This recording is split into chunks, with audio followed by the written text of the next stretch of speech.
नमस्कार विद्यार्थी मित्र हो. 2020-21 पासून महाराष्ट्र राज्य माध्यमिक व उच्च माध्यमिक शिक्षण मंडळ यांनी 12वी भौतिकशास्त्र या विषयासाठी नवीन अभ्यासक्रमाची आखणी केली आहे आणि नवीन मूल्यमापन पद्धतीमध्ये म्हणजेच तुमच्या 12वी बोर्डाच्या प्रश्नपत्रिकेमध्ये जे महत्त्वाचे बदल करण्यात आले आहे त्यापैकी एक बदल म्हणजेच असे प्रश्न जे 3 मार्कासाठी विचारले जातात आणि त्यांचं उत्तर शॉर्ट आन्सर टाइप अपेक्षित असतं. म्हणजे यामध्ये काय असेल, यामध्ये बहुतेक तुमच्या फिजिक्स मधले डेरिवेशन असतात. विद्यार्थी मित्रहो, लक्ष ठेवा की फिजिक्स या विषयामध्ये जेव्हा केव्हा तुम्हाला प्रश्नाची उत्तरे लिहायची असेल त्यावेळेस फक्त तुम्ही मॅथमॅटिकल पार्टवरच जास्त भर द्यावा. थेरॅटिकल पार्टवर थोडंसं भाग सुटलं तरी तुम्हाला मार्कामध्ये एवढी तफावत येत नाही. म्हणजे कमी वेळेमध्ये जर आपल्याला जास्त मार्क घ्यायचे असतील तर शॉर्ट आन्सर टाइप क्वेश्चन म्हणजेच तुमच्या भौतिकशास्त्राच्या पुस्तकातील सगळ्या डेरिवेशनचं एकत्रितपणे बंच तयार करून तुम्हाला ते प्रश्न तयार करायचे असतील. तर चला बघूया. विद्यार्थी मित्र हो, करंट इलेक्ट्रिसिटी या चॅप्टरचे short answer 2 3 marks each SA2 प्रत्येकी 3 मार्कासाठीचे जे प्रश्न दिलेले आहे त्या प्रश्नापैकी सर्वात पहिला प्रश्न इथं आपण पहिला प्रश्न बघूया. Explain with neat circuit diagram म्हणजे एक सुबक आकृती ड्रॉ करायची. How will you or how you will determine the unknown resistances using meter bridge. म्हणजेच मीटर ब्रिज याचा वापर करून आपण अननोन रेजिस्टन्स कसं मोजता येईल हे आपल्याला बघायचं आहे. सो जेव्हा केव्हा असा प्रश्न परीक्षेत विचारला जाईल तर ही आकृती आपल्याला काढायची. या आकृतीला 1 मार्क असतं. या आकृतीला किती मार्क आहे? This figure or this diagram it has a weightage of what 1 mark. 1 mark या आकृतीला आहे. आता या आकृतीमध्ये तुम्हाला मीटर ब्रिजचं कन्स्ट्रक्शन लिहायचं आहे. तर त्या कन्स्ट्रक्शनमध्ये in the construction of meter bridge what is the first point? Meter bridge consist of, हे बघा इथं पॉइंट ए पासून ही अशी सरळ रेषा आहे point B. So metre bridge consist of a uniform metal wire. This is a metal wire of length 1 metre having uniform cross sectional area and it is fixed on a wooden board. Now at the ends of metal wire, here we are having 2 L-shaped metallic strip, means 2 L-shaped metallic strips are fixed at the 2 ends of meter bridge wire and a third linear metallic strip. This is a third strip which is linear. म्हणजेच काय? ही सरळ पट्टी. It is fixed on the same wooden board. त्याच wooden board वर तिसरी linear strip अशा पद्धतीने fix केलेली आहे so that it produces 2 gap. See here LG. That is left gap and another gap is RG, that is right gap. Now the usual meter bridge consists, now see here in the left gap unknown resistance X is connected. Here is the unknown resistance X, while in the right gap known resistance R, that is resistance from resistance box is connected. And the usual meter bridge consists of a cell of EMF E in series with key K and rheostat RH. They are connected across the end points A and B of a meter bridge wire.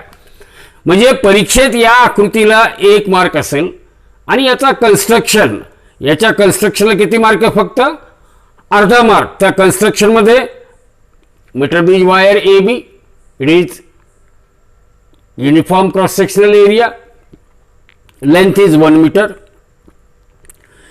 2 L-shaped metallic strip fixed at the 2 ends A and B of meter bridge wire. Third linear metallic strip, it is fixed in such a manner that it produces 2 gap, left gap and that of a right gap.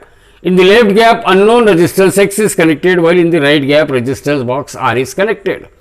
And the usual meter bridge circuit consists of a battery or a cell of EMF E in series with key K and rheostat RH. They are connected across the end point A and B of a meter bridge wire. तर हे झालं 1.5 मार्कासाठी. आता उरलेलं 1.5 mark कशा पद्धतीने आहे यामध्ये तुम्हाला लिहायचं आहे working.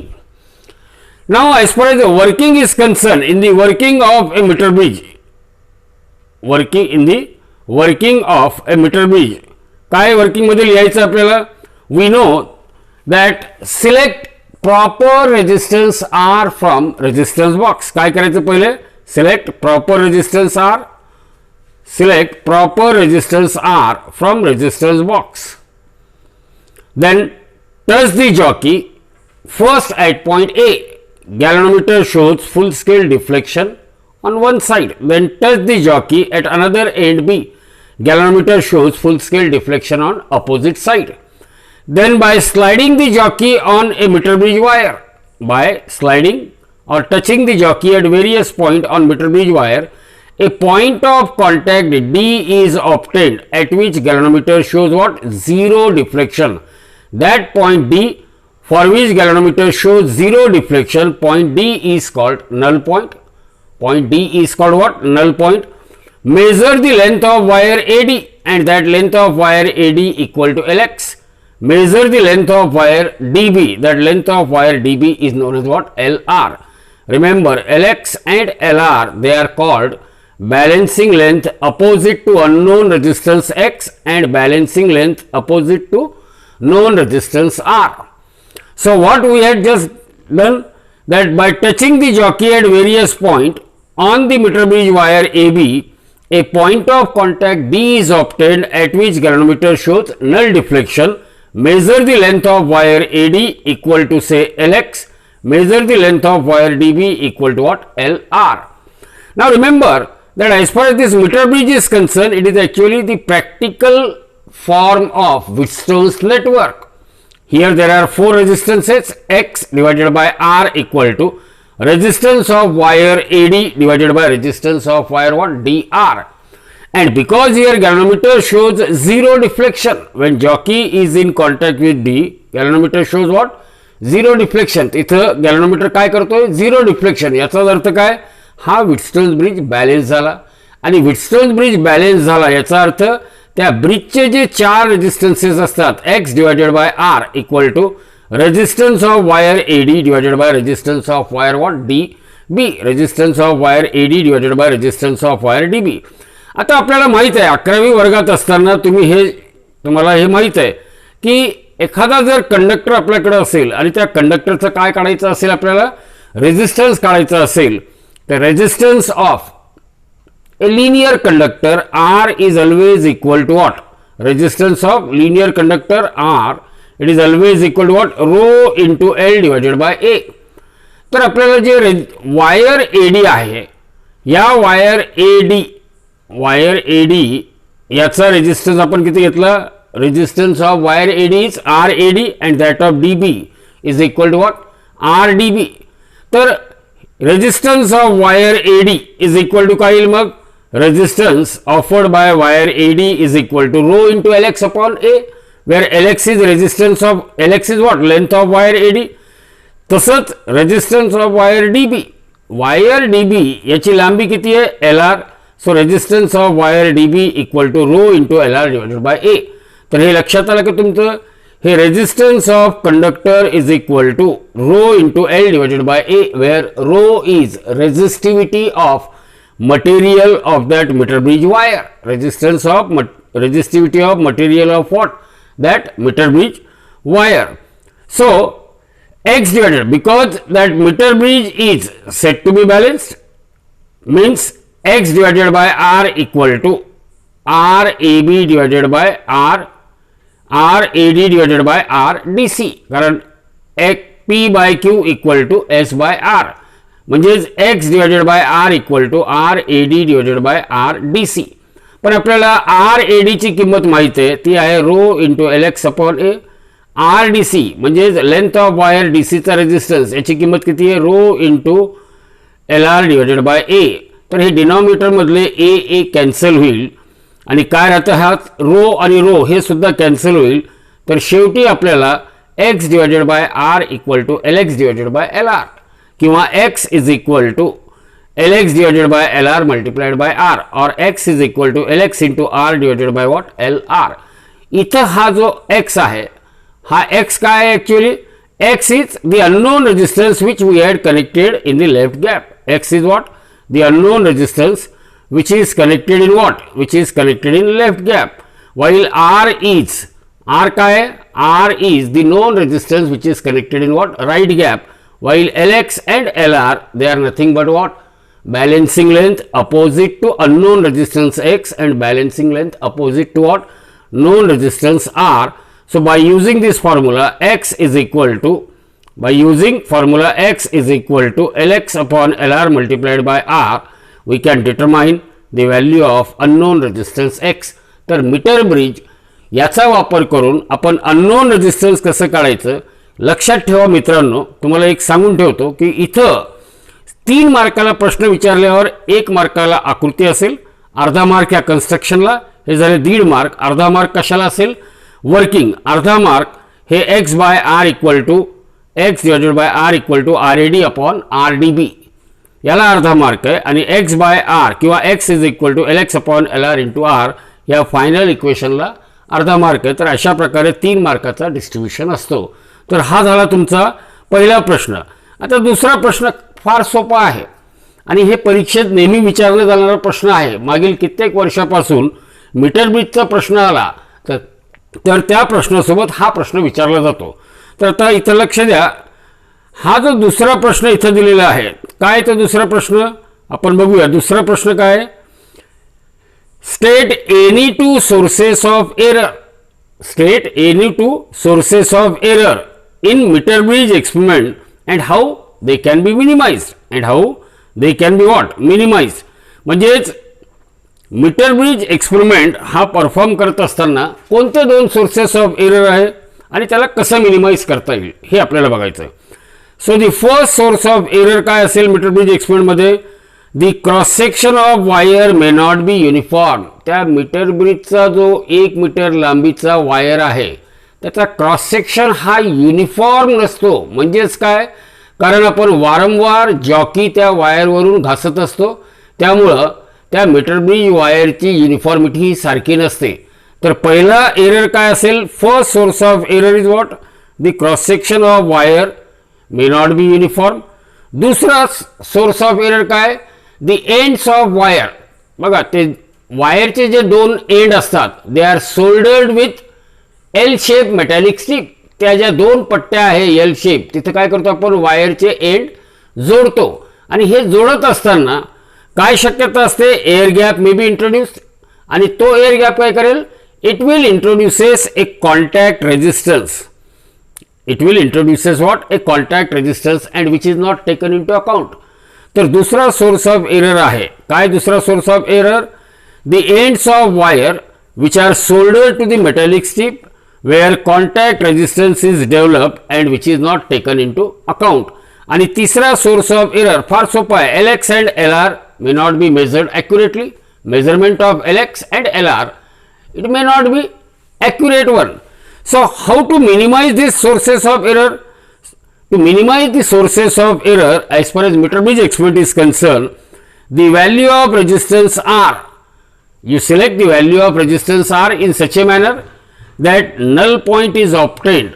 Where should be our null point? Ideal situation is what? Null point is obtained in the middle 1/3 of wire, means it is in between 34 to 60 centimeter. जेव्हा आपल्याला मीटर ब्रिज एक्सपेरिमेंट आपण परफॉर्म करतो तर ज्या काही sources of error आहे त्याला minimise करण्यासाठी काय करावं लागेल की तो known value of resistance R याची किंमत अशी सिलेक्ट करा की नल पॉईंट हा कुठं असायला पाहिजे? Middle 1/3 of wire. टोटल वायरची लांबी आहे 100. मिडल 1/3 ऑफ वायर म्हणजे त्या वायरचे 3 सारखे भाग केले तर त्याचा मधला भाग काय असेल? मधला भाग 34 सेंटीमीटर टू 66 सेंटीमीटर. म्हणजे आपला नल पॉईंट या 34 सेंटीमीटरपेक्षा जास्त असायला पाहिजे, पण 66 सेंटीमीटरपेक्षा कसं असायला पाहिजे? कमी असायला पाहिजे. असं जर असेल तरच percentage error in the measurement of Lx and Lr are minimum and they are nearly what? Same. आता दुसरा source of error means how to minimise the source of error. तर सेकंड रेमेडी काय असेल? The experiment, you just perform the experiment, you repeat the experiment by interchanging the position of unknown resistance X and resistance box R. म्हणजे तोच experiment फक्त काय करायचं आपल्याला? Unknown resistance आणि रेजिस्टन्स बॉक्स यांची जागा अदला बदल करायची by interchanging the position of X and that of R, perform the same experiment.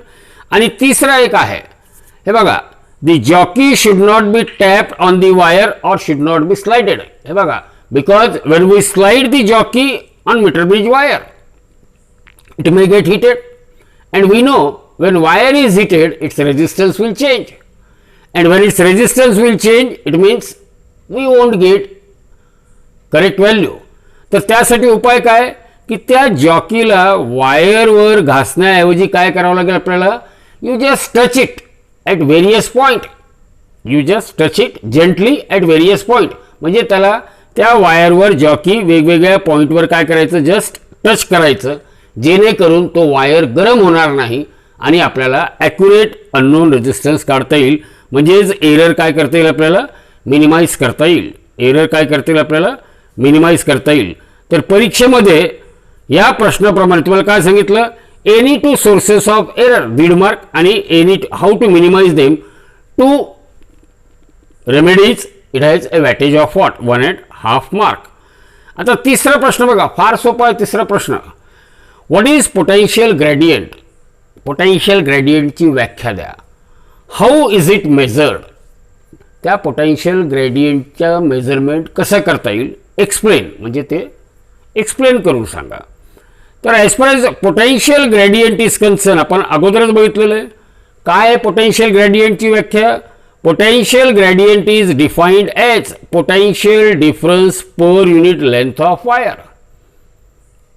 Potential difference per unit length of wire. Potentiometer वायरचा पोटेन्शियल ग्रेडियंट काढा म्हटल्यावर काय करावं लागेल आपल्याला, it is potential difference per unit length of wire.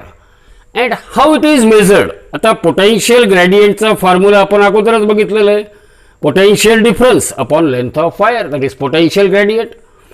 आपल्याला माहीत आहे किर्चॉफ्स करंट लॉ प्रमाणे किंवा ओम्स लॉ प्रमाणे potential difference V is equal to I into R. V is equal to काय असतं, I into R. But as far as I is concern, EMF divided by total resistance, E divided by R plus R, it is current and multiplied by R. So current that is E divided by R plus R multiplied by resistance R, that will gives you what, voltage, and divided by L, that divided by L as it is. So V divided by L, it is potential gradient, and that is equal to E into R divided by L into R plus R. हा formula आपण अगोदरच अभ्यासलेला आहे. तर या फॉर्म्युल्यामध्ये V हा काय, potential difference between 2 point, L हा काय, लेंथ और डिस्टन्स बिटवीन व्हॉट 2 पॉइंट. आता याचं थोडक्यात तुम्हाला एक्सप्लेनेशन द्यायचं आहे. तर कसं एक्सप्लेनेशन द्यावं लागेल, इथे एक आकृती दाखवलेली बघा. या आकृतीमध्ये what is this figure consist of. Here in this figure a potentiometer wire AB of length L and resistance R. Across this potentiometer wire AB a cell of EMF E whose internal resistance R is connected, and let's seize any point which is at a distance L from the end point A, which is at a distance L from the end point A. म्हणजे थोडक्यात ह्या सर्किटचा वर्णन करायचं. काय करावं लागेल आपल्याला, A B is a potentiometer wire of length L. किती आहे लांबी त्याची, एल. त्या पोटेन्शियोमीटर वायरचा रेजिस्टन्स किती आहे, कॅपिटल आर. त्या पोटेन्शियोमीटर वायरचा क्रॉस सेक्शनल एरिया किती आहे, कॅपिटल ए. त्या पोटेन्शियोमीटर वायर ए बी याच्या 2 एंडच्या अक्रॉस काय कनेक्ट केलेलं आहे, a cell of EMF E and internal resistance R is connected. त्या पोटेन्शियोमीटर वायरवर पॉईंट सी हा एक असा पॉइंट आहे जो L एवढ्या लांबीवर आहे पॉइंट ए पासून. May C is a point at a distance L from the end point A. तर हे झालं थोडक्यात वर्णन. आता आपल्याला काय करायचं की हे वर्णन केल्यानंतर या सर्किटमध्ये करंट ड्रॉ करा म्हटलं. So what is the current flowing through potentiometer wire. Potentiometer वायरमधून फ्लो होणारा करंट, किती करंट फ्लो होईल या पोटेन्शियोमीटर वायरमधून, current flowing through potentiometer wire is equal to EMF E divided by total resistance of circuit. तर इथे लक्ष द्या, हा पोटेन्शियोमीटर वायर ए बी याचा रेजिस्टन्स किती आहे, आर. या EMF सेलचा EMF E आहे त्याचा इंटरनल रेजिस्टन्स किती आहे, आर. तर resistance of potentiometer wire capital R and internal resistance R both are connected in series, so the net resistance of circuit is R plus R. आता कुठल्याही सर्किटमध्ये flow होणारा current जर आपल्याला काढायचा असेल तर हा काय असतो current? It is always ratio of EMF in a circuit divided by total resistance of circuit. म्हणून current flowing through potentiometer wire I is equal to EMF E divided by what? Total resistance R plus R. Total resistance R plus R. आता A आणि B, A and B या दोन पॉईंटच्या across काय करायचं आपल्याला? Potential difference. Ohm's law प्रमाणे कुठल्याही दोन पॉईंटच्या अक्रॉस पोटेन्शियल डिफरन्स काढत असताना पोटेन्शियल डिफरन्स इक्वल टू काय असतं? Current multiplied by resistance. आणि करंट इक्वल टू किती आहे? E divided by R plus R. Means potential difference across the point A and B of potentiometer wire. ह्या A आणि B, these are the two end points of potentiometer wire. And what is potential difference across them? Potential difference across A and B is equal to E into R divided by R plus R. E into, see here, I into R. VAB equal to what? I into R. I च्या जागेवर काय लिहायचं आपल्याला? E upon R plus R. So E upon R plus R multiplied by हा R तसाच. So VAB equal to E into R upon R plus R. पण आपल्याला माहित आहे potential difference per unit length of wire, यालाच काय म्हणतो आपण? Potential difference per unit length of wire. That is nothing but potential gradient. So that must be equal to, इथं बघा VAB याची किंमत किती? E into R upon R plus R आणि divided by L. So the potential gradient VAB upon L is equal to E into R divided by L into R plus R. तर हे झालं आपलं potential ग्रेडियंटचा formula. लक्षात ठेवा की as per as VAB upon L is concern, जर समजा त्या सेलचा EMF E हा कॉन्स्टंट असेल तर VAB upon L it will remain constant. But VAB upon L is known as potential gradient along AB and it is denoted by what? K. Potential ग्रेडियंटला कुठल्या व्हेरिएबलनी डिनोट केलं जातं? K. तर याच्यावरून आपल्याला सांगता येईल की potential gradient can be defined as potential difference per unit length of wire. आणि त्या पोटेन्शियल ग्रेडियंटचा फॉर्म्युला आहे VAB upon L is equal to E into R upon L plus R. E into R upon L plus R. आता आपण चौथा प्रश्न बघूया. चौथा प्रश्न काय? Describe how potentiometer is use to compare the EMF of two cell by connecting the cell individually. हे बघा, हा प्रश्न दोन वेगवेगळ्या पद्धतीने विचारला जाऊ शकतो. कारण पोटेन्शियोमीटरचा वापर आपण जेव्हा केव्हा दोन सेलचा EMF कंपेअर करण्यासाठी करतात तर त्याच्या दोन पद्धती आहेत. एका पद्धतीमध्ये सेल इंडिव्हिज्युअली वापरले जातात आणि दुसऱ्या पद्धतीमध्ये एकदा त्यांचा सम केला जातो EMFचा आणि एकदा त्या दोन सेलचा EMFचा काय केला जातो? डिफरन्स घेतला जातो. सम अँड डिफरन्स मेथड आणि इंडिव्हिज्युअल मेथड. तर इथे तुम्हाला खास करून इंडिव्हिज्युअल मेथड विचारलेली. काय विचारलेलं? By connecting the cell individually. तर एक लक्षात घ्या की परीक्षेत जेव्हा केव्हा हा प्रश्न येईल की explain the use of potentiometer to compare the EMF of two cell individually, तर तुम्हाला ही आकृती काढावी लागेल आणि या आकृतीला तुम्हाला 1 मार्क आहे. किती मार्क असतात या आकृतीला? 1 मार्क. त्याला लेबलिंग सुद्धा करायची आहे पोटेन्शियोमीटरमध्ये. आता ह्या आकृतीचा ॲक्च्युअली या आकृतीला 1 मार्क आणि याचं डिस्क्रिप्शन 1 मार्क, किंवा या आकृतीला अर्धा मार्क, याचं डिस्क्रिप्शन अर्धा मार्क, असं 1 मार्क. तर ही आकृती काढल्यावर तुम्हाला या आकृतीचं वर्णन करायचं. काय असेल? AB. It is what? A potentiometer wire. Let the two cell whose EMF E1 and E2 are to be compared. Their positive terminals are made common and they are connected to what? Point A, to which positive terminal of driver cell is connected. Positive terminal of what? Driver cell. याला main battery किंवा driver sale म्हणतात. Now set up the usual potentiometer circuit, that is correct. A battery of EMF E in series with key K and rheostat RH across the end point A and B of potentiometer wire. तर पहिली ओळ काय असेल description मध्ये? Setup the usual potentiometer circuit, that is connect a driver cell of EMF E in series with key K and rheostat RH across the end point A and B of potentiometer wire.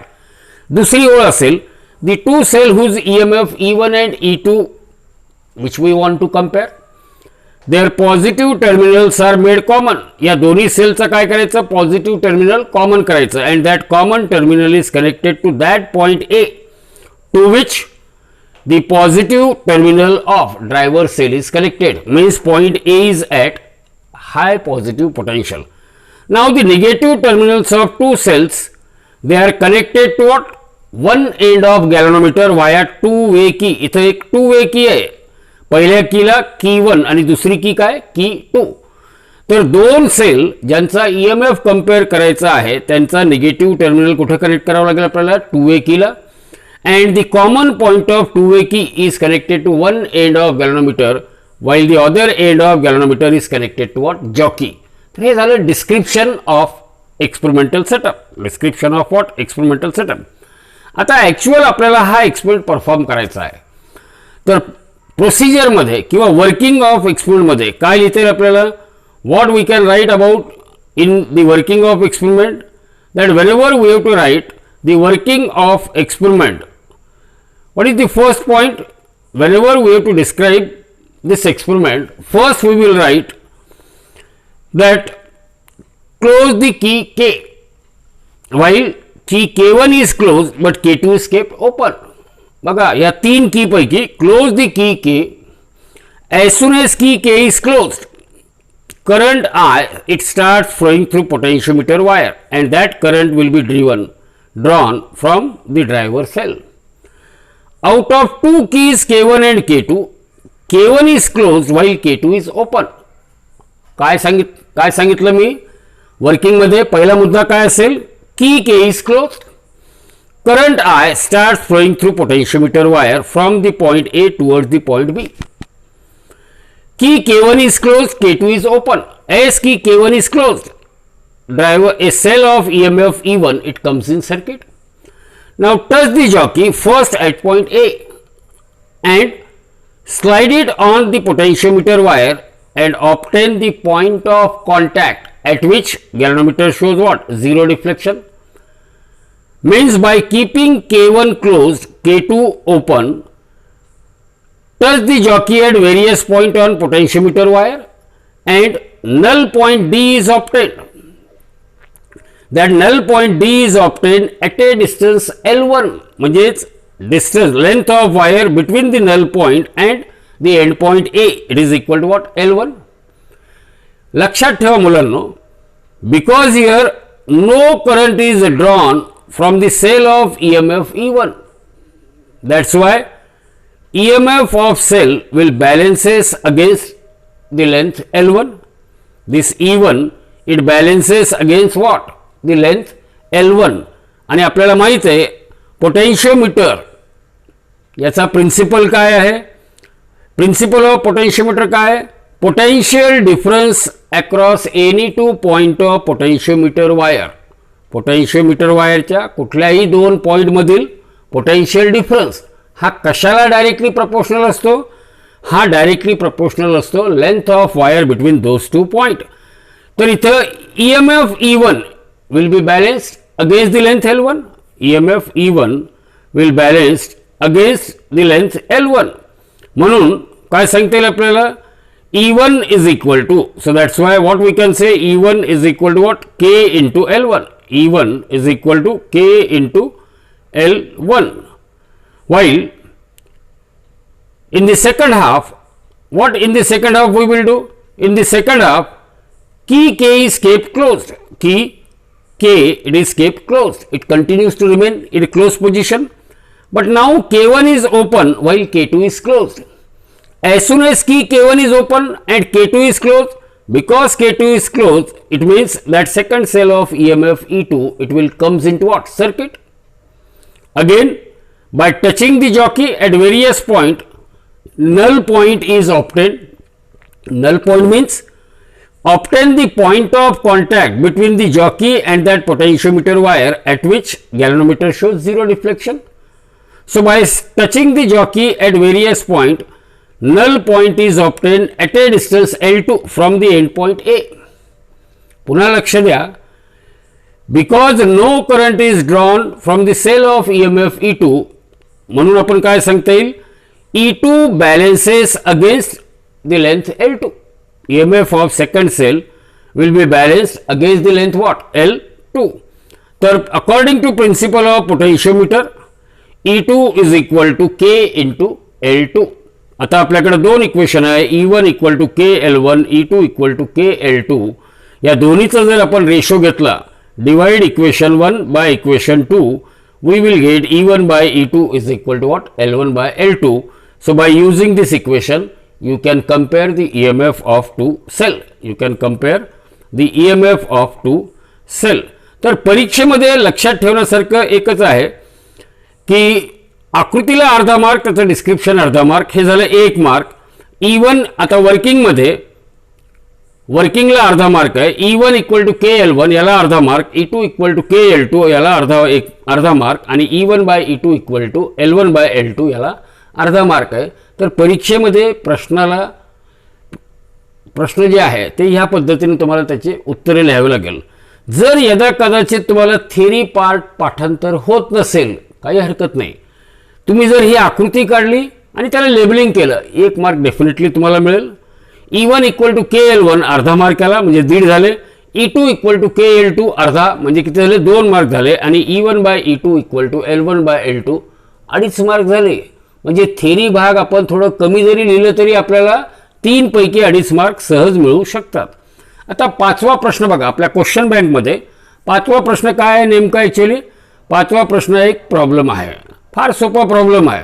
बघा काय दिलेलं त्या प्रॉब्लेममध्ये. A cell of EMF 1.5 volt, a cell of EMF what 1.5 volt and negative internal resistance is connected in series with a potentiometer of length 10 cm, total resistance 20 cm. What resistance should be introduced in the resistance box such that potential drop across potentiometer is what? 1 microvolt per centimeter of the wire. 1 microvolt per centimeter of the wire. तर तुम्हाला काय काढायचं काय यामध्ये, you have to find out the value of resistance R. तर काय काय दिलेलं आहे, resistance R is equal to 20 ohm. Resistance R is equal, total resistance किती दिलेलं आहे 20 ओम. लेंथ किती दिलेली आहे 10 सेंटीमीटर. 10 सेंटीमीटर लेंथ किती दिलेली आहे 10 मीटर. पोटेन्शियोमीटर वायरची लेंथ किती आहे 10 मीटर. त्या पोटेन्शियोमीटर वायरच्या अक्रॉस जे सेल लावलेलं आहे त्याचं EMF किती आहे 1.5 वोल्ट. आता तुम्हाला दिलेलं आहे काय दिलेलं आहे, पोटेन्शियल ग्रेडियंट. पोटेन्शियल ग्रेडियंटला कशाने डिनोट करतो आपण, K. And that potential gradient is what 1 microvolt per centimetre. मित्रांनो, विद्यार्थी मित्रांनो, मायक्रो म्हणजेच 10⁻⁻6 आणि 1 microvolt means 10⁻⁻6 volt per centimetre. 1 centimetre equal to what 10⁻². तर हा 10⁻⁻6 divided by 10⁻² volt per metre म्हणजेच काय होईल, potential gradient K is equal to 10⁻⁻4 volt per metre. आणि आपल्याला काढायचं काय की external resistance R, external resistance R external याची किंमत आपल्याला काढायची आहे. तर पोटेन्शियल ग्रेडियंटचा फॉर्म्युला काय असतं, K equal to V divided by L. V equal to, आता V काढायचं, V म्हणजेच I इंटू R, पण करंटची किंमत काय असेल E divided by resistance of potentiometer plus resistance connected externally, R plus RX दोन्ही सिरीजमध्ये येतील. तर हा झाला करंटचा formula. According to Ohm's law प्रमाणे V इक्वल टू काय असतं I इंटू R. म्हणजेच आयच्या जागेवर काय लिहायचं आपल्याला, आयच्या जागेवर लिहिणार E upon R plus R. म्हणजेच V is equal to E into R upon R plus RE, E into R upon R plus RE. तर ही किंमत ही कुठे ठेवायची आपल्याला, now put the value of V equal to E into R divided by R plus R. तर potential ग्रेडियंटचा formula होईल E into R upon R plus RE into L. R plus, आता याच्यावरून हे R प्लस RE या बाजूला घेतलं आपण तर काय होईल, R plus RE is equal to E into R upon K plus L. आता याच्या किमती ठेवा. ईची किंमत आहे 1.5, आर आहे 20, के आहे 10⁻⁴ आणि एल किती आहे 10. एल किती आहे 10 and that is equal to R plus R E. पण आपल्याला काढायचं आहे आर ई, तर आर ई इक्वल टू हे आर या बाजूला घेतल्यावर काय होईल मायनस आर, पण त्या आरची किंमत किती आहे 20. तर हा जो रेशो आहे हा या फॅक्टरची किंमत किती येते 30,000 आणि त्यामधून किती मायनस करावं लागेल 20 मायनस केलं म्हणजेच एक्सटर्नल रेजिस्टन्सची किंमत येते 29,980. What is the value of external resistance 29,980 ओम. तर एक्सटर्नल रेजिस्टन्स शुड बी 29,980 म्हणजे त्या पोटेन्शियोमीटर वायरच्या अक्रॉस बाहेरून जर आपण एवढा मोठा रेजिस्टन्स लावला तरच पोटेन्शियल ग्रेडियंट के ची किंमत येते 10⁻⁻⁴ वोल्ट पर सेंटीमीटर. आता सहावा प्रश्न सुद्धा काय एक एक्झाम्पल आहे. बघूया काय दिलं त्या एक्झाम्पलमध्ये. In a metre bridge experiment the balance point is found to be at 39.5 centimetre from the end A. म्हणजेच काय दिलेलं आहे L X is equal to 39.5 centimetre. आणखीन काय दिलं when the resistance R is of 12.5 म्हणजे राईट गॅपला known resistance किती कनेक्ट केलेलं आहे 12.5 म्हणजे आर इक्वल टू 12.5. मित्रांनो L R is equal to 100 - L x असतं. म्हणजेच 100 - एल एक्सची किंमत किती आहे 39.5. सो 100 - 39.5 याचाच अर्थ एल आरची किंमत आपल्याला किती मिळते 60.5. एल आरची किंमत किती मिळते 60.5. आता आपल्याला मीटर ब्रिज एक्सपेरिमेंट तुम्हाला माहित आहे मीटर ब्रिज एक्सपेरिमेंटचा फॉर्म्युला काय असतं त्या एक्सपेरिमेंटला x divided by R is equal to L X divided by L R. म्हणजे x is equal to L X divided by L R into R. आता ह्या किमती इथे ठेवायच्या फक्त. L X divided by L R, L X किती आहे 39.5, L R किती आहे 60.5 आणि रेजिस्टन्स आर किती आहे 12.5. तर हे आपण जर सिम्प्लिफाय केलं तर त्या अननोन रेजिस्टन्स एक्सची किंमत किती येते 8.16. किती येते 8.16. So when x and r are interchanged, then their respective lengths are also interchanged. म्हणजे जर आपण x आणि r हे जर इंटरचेंज केले तर LX आणि LR याचे लेंथ सुद्धा काय होईल इंटरचेंज होईल. म्हणून लक्षात घ्या की the new balance point will be at 60.5 centimetre.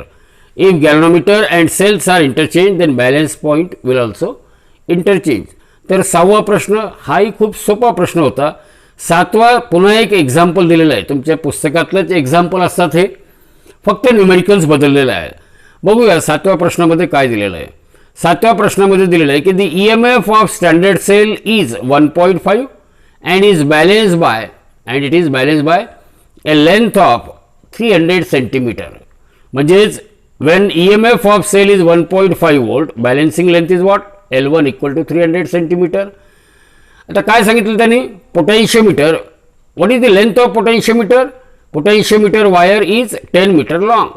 आता त्यांनी विचारलं find the percentage error in the voltmeter which balances at 350 centimetre when its reading is 1.8 volt. म्हणजेच when L2 is equal to 350 volt. L2 is equal to what? 350 volt. आपल्याला पोटेन्शियोमीटरसाठी एक formula माहित आहे E1 by E2 equal to what? L1 by L2. E1 by E2 equal to L1 by L2. म्हणजेच E2 equal to काय येईल हा E2 मी इकडे घेतला तर E2 equal to काय येईल E1 into L2 divided by L1. तर दुसऱ्या सेलचा पहिले आपण EMF काढूया. E1 ची किंमत आहे 1.5, L2 ची किंमत आहे 350 अपॉन L1 ची किंमत किती आहे 300. म्हणजे हा रेशो होईल 7/6 आणि याला जर आपण सिम्प्लिफाय केलं तर सेकंड सेलचा EMF आपल्याला मिळतो 1.75 volt. 1.75 volt.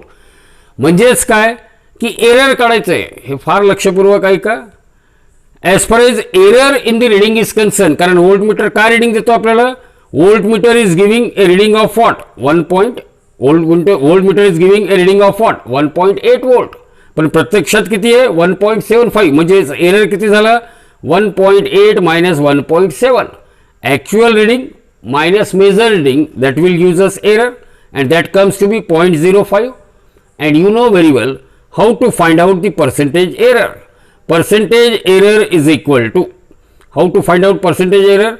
Here error in the measurement divided by what? The actual measured value, that is 1.75 into 100, that will give us percentage error, and if you just find out, it comes to be 2.8571%. 2.8571%, म्हणजेच the net percentage error it is 2.8571%. तर विद्यार्थी मित्रांनो, हे फार सोपे example आहे. हे तुमच्या टेक्स्टबुकमधील जे सॉल्व्ड किंवा अनसॉल्व्ड एक्झाम्पल असतात, त्यात सॉल्व्ड किंवा अनसॉल्व्ड एक्झाम्पलचे काय केलेले आहे, फक्त नंबर्स बदलून प्रश्न तयार केलेले आहे. तर बोर्डाच्या परीक्षेसाठी आवर्जून तुम्ही ह्या प्रश्नाची काय करायची, उकल करायची किंवा एकदा दोनदा न बघता सोडून बघा, म्हणजे जेणेकरून तुम्हाला भौतिकशास्त्र विषयामध्ये जास्तीत जास्त मार्क पडतील.